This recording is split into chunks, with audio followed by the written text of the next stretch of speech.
Hi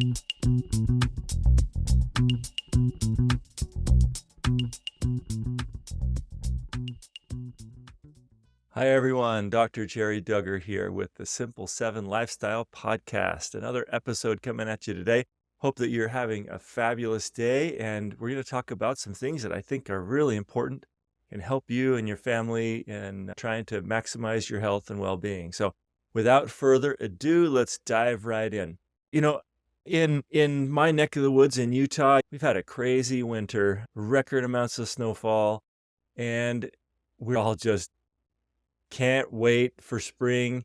One of the things that I notice is once it starts to warm up, we just start looking around the yard. It's like, okay, let's start to beautify this. Let's clean up stuff that, kind of looks messy from last winter. Let's get the garden going. We got to build some raised planter boxes. Anyway, we're just kind of starting to think about that. Our garage floor is, kind of totally messy because of all the salt and grime from our snow-covered cars parking in there. We've got a snow blower out, got all of our shovels. It's just time to kind of clean up all of that stuff, I hope. I hope we don't get any more snow. But it's kind of a rite of passage of spring, it's just clean up. So we're talking a little bit today about spring cleaning, and that certainly happens inside your house as well. Every one of us takes baths and showers, and we are constantly monitoring our hygiene. But the fact of the matter is most of us haven't really stopped to think about being clean on the inside.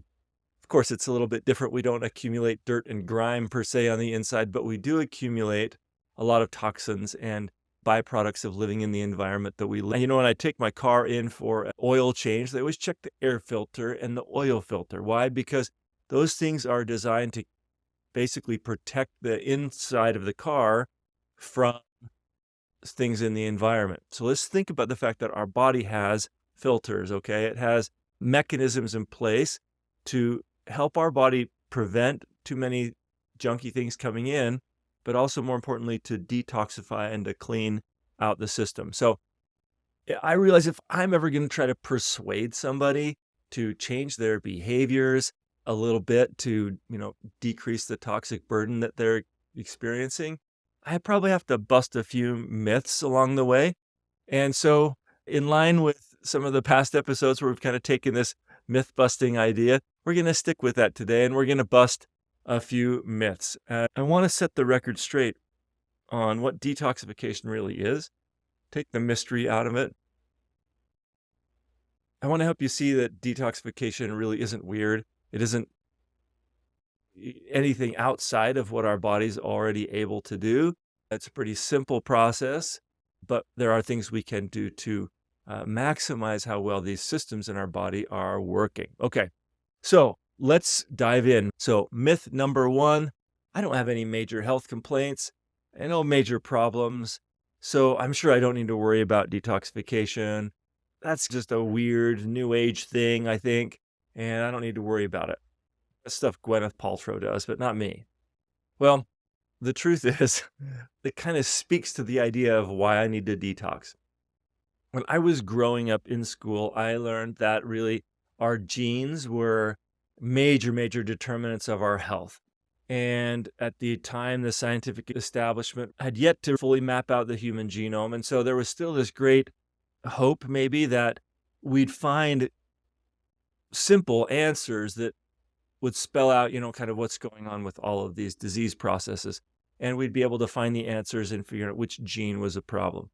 Well, as the Human Genome Project kind of completed, we realized we don't have nearly enough genes to control all of the things that are going on in the body. In other words, it's not just what genes you have, but it's what genes are being turned on and turned off. And there's combinations of this one's on and this one's off, and it creates a certain response in the body. So this is a field called epigenetics. Epi means above. So it's a governing system that is above or even higher order than our genetics are. It interacts with our genes, but it's not genetic determinism. So why do I bring that up? And that is because what we find in the field of epigenetics is that the environment really makes a big difference. It's the environment of our mind, our thoughts, the traumas that we've experienced, even the traumas our parents experienced, kind of show up as influences in how healthy we are. but definitely our environment that we're in today, the environment around us, the air and the water, the things that we put on our bodies, and also the internal environment. So that brings us to this idea of toxic burden. Okay, so one of the leaders in this new science that is exploring the role of nutrition in epigenetics is a Dr. Jeffrey Bland, PhD. And in his book, Genetic Nutritioneering, he states, I'm going to read this quote to you. The way we age, whether prematurely or not, or whether or not we get sick, is to a considerable extent under our control. Diet, specific nutrients, exercise, stress, lifestyle practices, and the environment alter the way our genes are expressed. The decisions we make about how to live and what to eat wash over our genes and give rise to, delay, or prevent the diseases of aging. We carry susceptibility in our genes, not predetermined disease. This new story frames the new concept of healthy aging. So that's a great quote by Dr. Bland that really talks about the fact that we have a responsibility to shape our environment so that we can maximize our body's health. Now, this new approach really puts a doctor in a position to guide and coach their patients to create health from the inside out. Unfortunately, most doctors and physicians are in a model where that doesn't work well in 15 minutes. So that's not happening. But I hope you understand that the functional medicine model, that is kind of our goal. How do we empower the patient to make lifestyle and dietary changes to change the epigenetic expression and allow for better health? Okay. So another leading environmental health expert named Dr. Walter Crinnion states, today's physicians are faced with a dilemma unlike any previously encountered. The challenge of patients who are non-responsive to regular therapies because of internal burdens of multiple toxic environmental compounds. This environmental poison is no longer confined to poorly protected workers in toxic industries, but affects all who breathe, eat, and drink, as now these are potentially toxic activities. So what exactly is a toxin? If we're going to talk about detoxification, we have to kind of understand what a toxin is. Simple definition is a toxin is any compound that has a detrimental effect on cellular function or structure, okay? Some examples might include heavy metals, things like lead, mercury, aluminum, cadmium, overabundance of copper. There's other types that are just other types of man-made chemicals like solvents, cleaning materials, pesticides, herbicides, food additives. And then there's internal toxins, microbial compounds. So these are things that microbes make. We call those endotoxins. And anyway, there's a long list of those sort of things. So those are happening inside the body. Dr. Crinnion states that, we're all now at risk for exposure to these dangerous chemicals. And that may sound a little far-fetched, but the fact of the matter is that there are about 80,000 man-made chemicals that we're exposed to in our environment. They find man-made chemicals in umbilical cord blood of babies before they're even born. So there's never a moment that we are not being presented with these chemicals. Now, some of those are tested rigorously to understand the safety profile, but most of these toxins bioaccumulate. In other words, a small amount might pass the safety data as it's being ready to roll out into the environment. But there's no data tracking the constant exposure of these things over years and decades, let alone the combination of thousands upon thousands of these. So, we are living in a pretty toxic environment. One of the biggest sources comes from 1.2 billion pounds of pesticides that are sprayed on our crops every year in the United States. And that number is continuing to increase. In fact, the industry is creating an additional 2,500 new chemicals every year. Our homes are full of materials that are outgassing toxins as well, things like volatile organic compounds. Now, there are limitations to the amount of those that can be in products now. There didn't used to be. But once again, they still accumulate, and they're still found in paints and carpets and adhesives and things like that. So our flame retardant sprayed on our couches, even the Teflon on our pans, okay? So in our homes, we're potentially being exposed as well. We're all exposed to hormone disrupting compounds, things like bisphenol A or BPA used in plastics and magazine pages and even the receipts from your grocery store checkout. I mentioned Teflon, that's called PFOA. That's been shown to cause cancer in lab animals. We get mercury from the fillings in our teeth and seafood that we might get, tuna.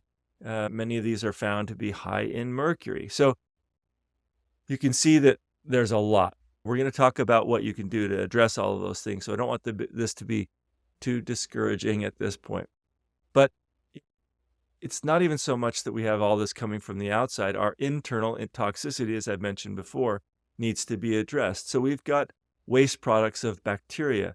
If we don't have the right microbiome, the right bugs in our gut, sometimes the bugs that are there give off really toxic chemicals.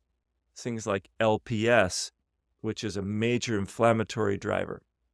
So these things can all add up to symptoms of fatigue and depression and memory issues. Brain fog is another major one. Mood swings, joint pain, fibromyalgia type pain, muscle weakness, lethargy, eczema, psoriasis, even autoimmune-related diseases, cancers, a lot of allergies related to toxins. When the cellular machinery is not working, when it's gummed up with toxins and the body's having a hard time clearing them, it's going to affect every cell, tissue, and organ in our body. None of these conditions come on quickly. So it's very difficult for us to point and say, oh, it was this. Now, occasionally we do have mercury exposure or a lead poisoning or a chemical leak in our neighborhood or something like that. But most of the time, like I said, these are small amounts that accumulate over time if the body is unable to get rid of them. So, all right, myth number 2. I heard that doing a detox and a cleanse is extremely dangerous. Someone told me, I'd have to drink lemon juice and maple syrup for days, and it was a really difficult process, and there's no way I could do that. I don't have time to, totally drastically change everything about my life. That's just way too complicated. Maybe a few decades ago, that was kind of the approach. There were kind of some fads that came along that purported to be cleanses, and many of those didn't work and often made patients feel worse. And so kind of gave this idea of detoxification a bad rap. So that's untrue. So if that's not really what detoxification is, let's talk about what it is. In short, our bodies have to transform chemicals that we are exposed to. And we have an amazing chemical factory where that happens most of the time, and it's our liver.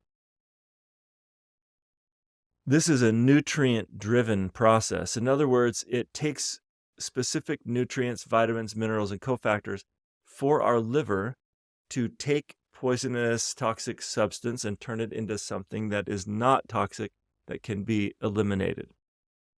So if it is a nutrient-driven process, and most of us are already eating a poor diet and are somewhat nutrient depleted, you can see why these toxic burdens continue to rise. We have more coming in than we can deal with, and our support for the pathways that are supposed to be keeping us clean are lacking. So it's a double whammy. All right. So science has actually identified over 20 key nutrients and substances that are required for our body to detoxify.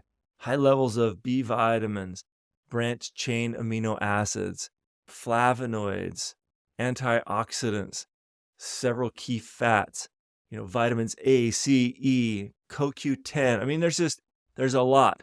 They should be high in a normal, healthy, ancestral-based diet, a whole food diet.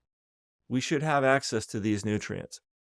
Minerals like manganese and zinc and calcium and magnesium and selenium, all of these are important. So we'll come back and discuss this in just a minute. Okay, myth number 3. I've heard detoxification is a sure way to feel absolutely terrible. There's no way I'm going to do it if I feel yucky. Well, I kind of alluded to that, but the truth of the matter is when it's done well, we're actually adding in the nutrients needed to detoxify. If you are trying to detoxify, but you're not addressing the nutritional issues, well, then you're just stirring up the beehive. You're actually not clearing anything. You might be liberating more toxins to move around in the body, and you feel bad when you do that.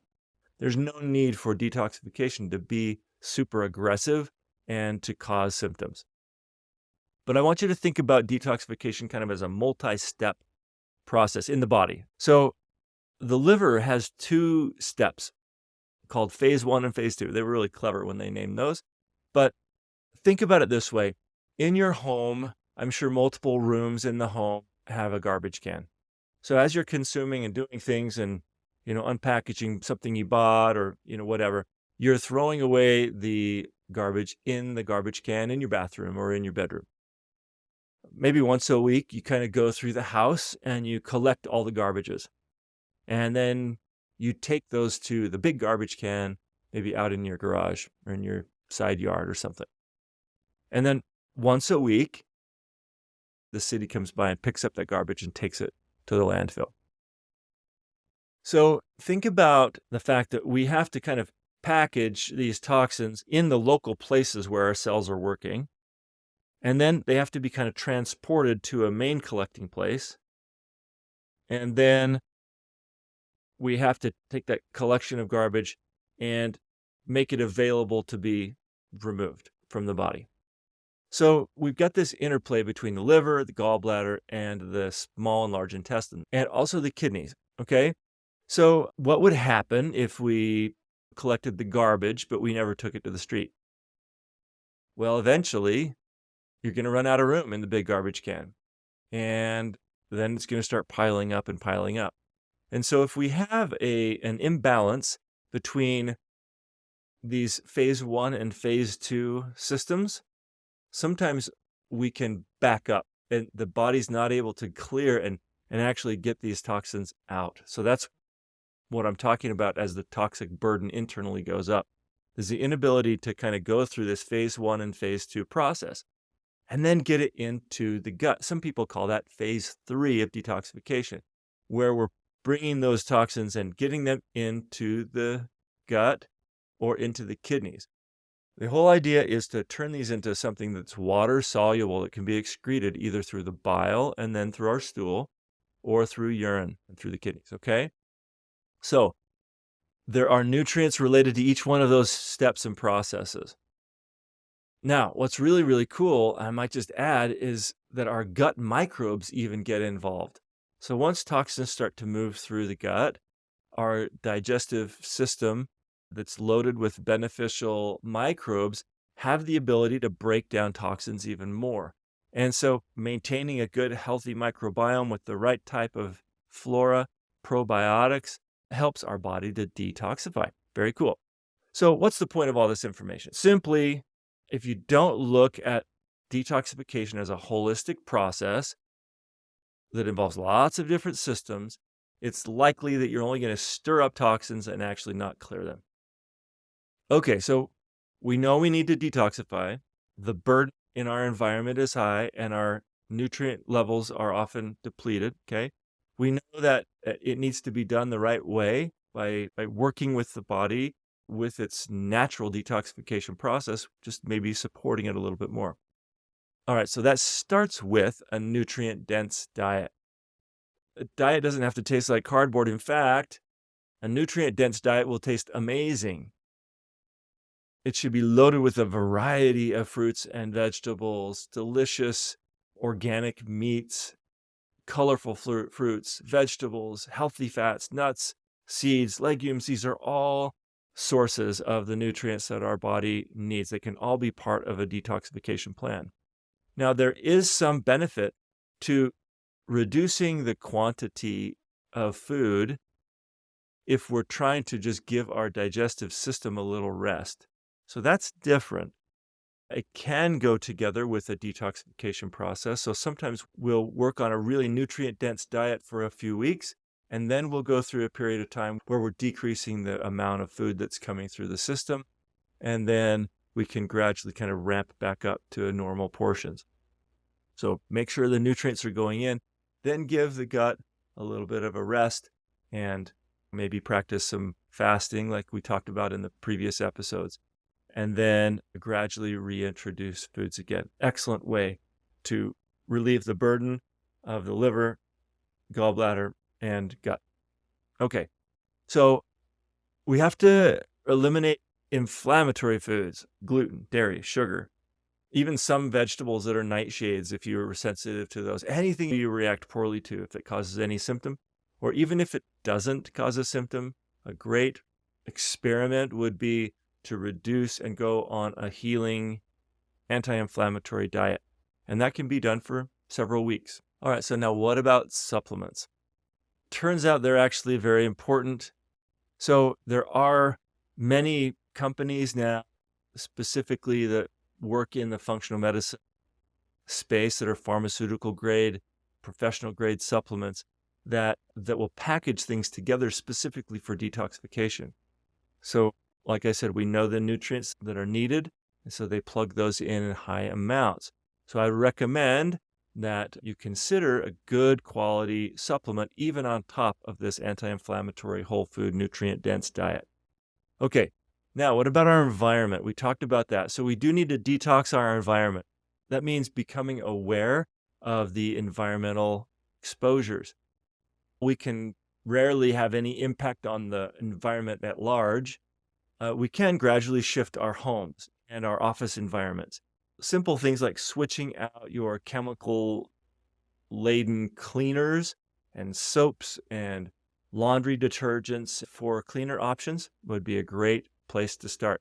You might also be surprised that the average adult American puts 12 different products on their skin every day.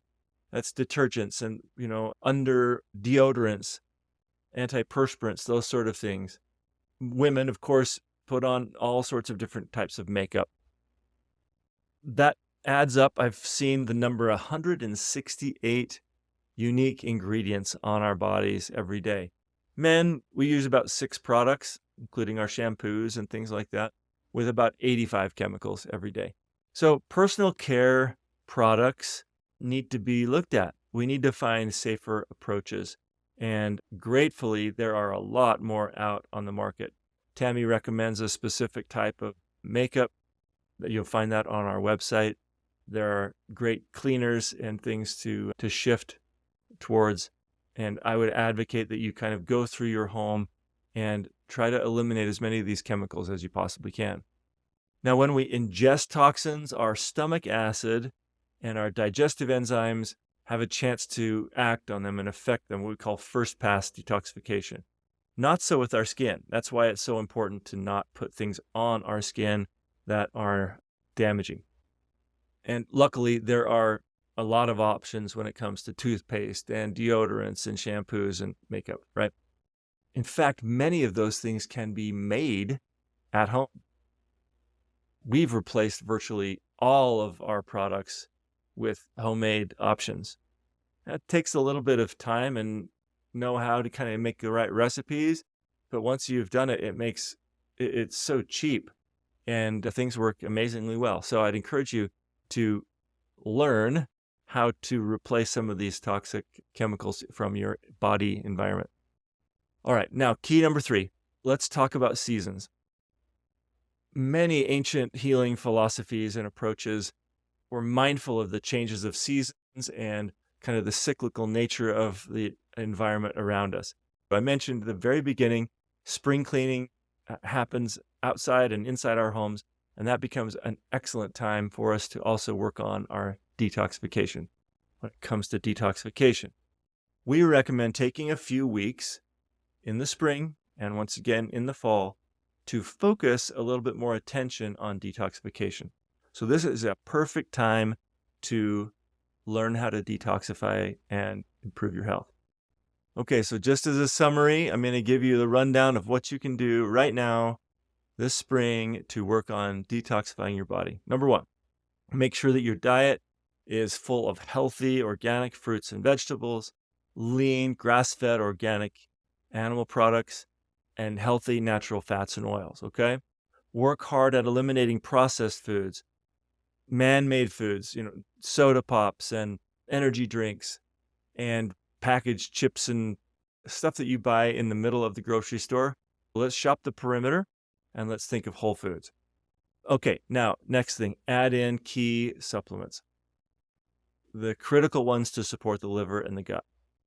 Number 4, switch out your household cleaners and your personal care products for more natural versions. And number 5, take advantage of the rhythms of nature and create a habit twice a year of going through a mild detoxification process. So you can do this. If you want some help, we've made this very easy for you. In fact, over the years, we have refined and improved upon our 21-day detox program. We call it the Ideal Body Cleanse. And if you want to learn more about that, I would encourage you to go to our website. Just go to duggarwellness.com/ideal-body-cleanse. Once again, duggarwellness.com/ideal-body-cleanse. And you'll learn more about how easy this is to do. Get you all the supplements you need, dietary recommendations, recipes, shopping lists, all the stuff that you need. We're going to make doing a twice a year cleanse super easy and safe and effective. Okay, so that was a lot of information today. I hope it wasn't too overwhelming or discouraging. The fact is, we are in a little bit of a pickle. Our environmental stressors are high, but there are some powerful actions we can take to make a difference in our own lives and in our communities. So until next time, let's go out there and do some good in the world today.